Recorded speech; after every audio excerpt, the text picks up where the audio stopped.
क्या आपको लगता है हार्ट अटैक सिर्फ हाई कोलेस्ट्रॉल की वजह से ही होता है?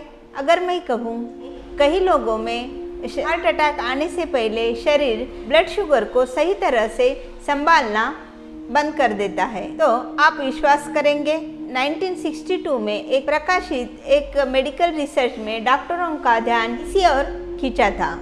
आइए जानते हैं इसकी पूरी कहानी। इन 1962 में प्रकाशित ब्रिटिश मेडिकल जर्नल, इसमें हार्ट अटैक के पेशेंट में ग्लूकोज टॉलरेंस टेस्ट किया गया। शोधकर्ताओं ने पाया कि कई मरीजों में ग्लूकोज टॉलरेंस टेस्ट ग्लूकोज को सामान्य रूप से नियंत्रित करने की क्षमता प्रभावित है। कुछ लोगों में आगे चलकर डायबिटीज भी विकसित हुआ। इस अध्ययन से यह प्रश्न उठा कि क्या असामान्य ग्लूकोज नियंत्रण और हार्ट अटैक में कोई संबंध हो सकता है?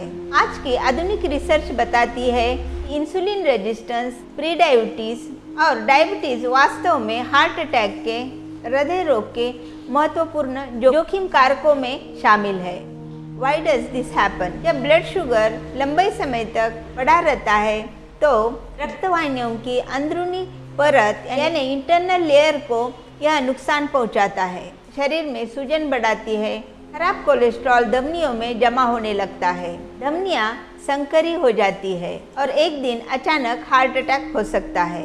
याद रखिए, हार्ट अटैक यह वर्षों से चलने वाले एक प्रक्रिया का परिणाम है, कोई अचानक होने वाली घटना नहीं। इसके बारे में आयुर्वेद कहता है, प्रमेह यह सिर्फ मूत्र मार्ग का रोग नहीं है, यह मेद, कफ, अग्नि और श्रोतसों के विकार से जुड़ा हुआ एक व्यापक मेटाबॉलिक रोग है। जब अग्नि बंद होती है तो मेद धातु दूषित होता है, तब पूरे शरीर की कार्यप्रणाली प्रभावित होती है, जिसका असर हृदय पर भी पड़ता है।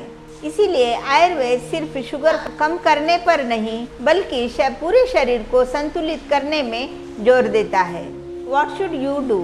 अगर आपकी HbA1c, फास्टिंग शुगर या कमर का घेर बढ़ रहा है तो इसे हल्के में मत लें। नियमित व्यायाम करें, प्रसंस्कृत चीनी और जंक फूड को अवॉइड करें, वजन नियंत्रित रखें, समय समय पर ब्लड शुगर और हृदय की जांच करें और आवश्यकता हो तो योग्य चिकित्सक की सलाह लें। याद रखिए, हार्ट अटैक आने से पहले शरीर कई बार संकेत देता है। सवाल यह है कि क्या हम इस संकेतों को समझ पाते हैं, समय पर पहचानते हैं?